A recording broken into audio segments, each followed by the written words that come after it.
Perhatikan cara hidup. Sebab kita semua harus menghadap tahta pengadilan Kristus, supaya setiap orang memperoleh apa yang patut diterimanya sesuai dengan yang dilakukannya dalam hidupnya ini, baik ataupun jahat. 2 Korintus 5 ayat 10.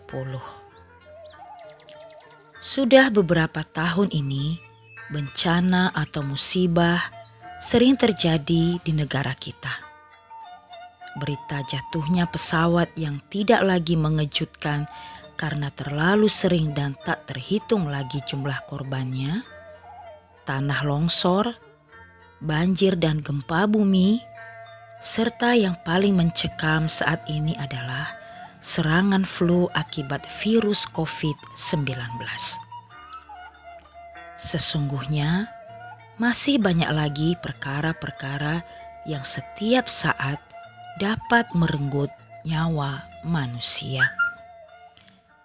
Oleh sebab itu, mari kita mulai benar-benar memperhatikan bagaimana kita hidup.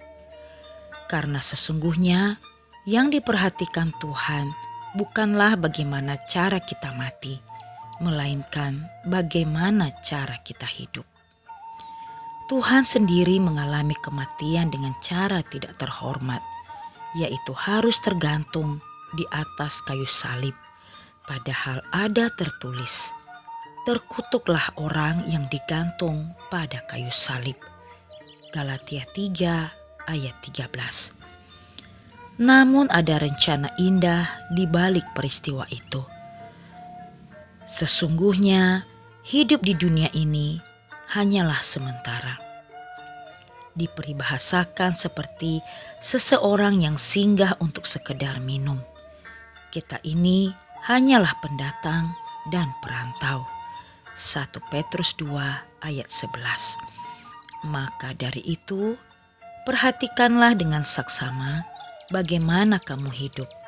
Janganlah seperti orang bebal, tetapi seperti orang arif. Efesus 5 ayat 15.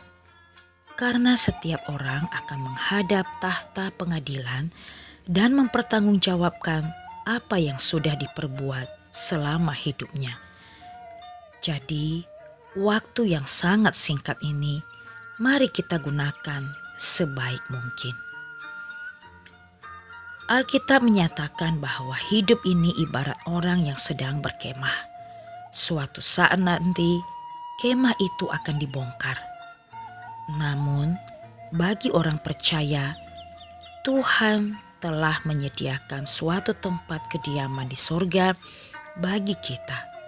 Suatu tempat kediaman yang kekal yang tidak dibuat oleh tangan manusia. 2 Korintus 5 ayat 1. Bukan waktunya lagi untuk bermalas-malasan atau ogah-ogahan melayani Tuhan. Justru kita harus semakin giat menabur dalam roh, sehingga pada saatnya kelak kita akan menuai hidup kekal dari roh itu. Cara hidup yang berpadanan dengan firman Tuhan akan membuat orang percaya setiap waktu siap sedia menyambut kedatangan Tuhan dalam kehidupannya. Amin. Selamat di tangan Yesus, aku tentram penuh. Dosa pun dan cobaan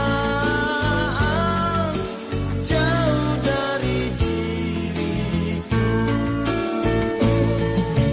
Duka, cemas dan bimbang, kuasanya tak tetap.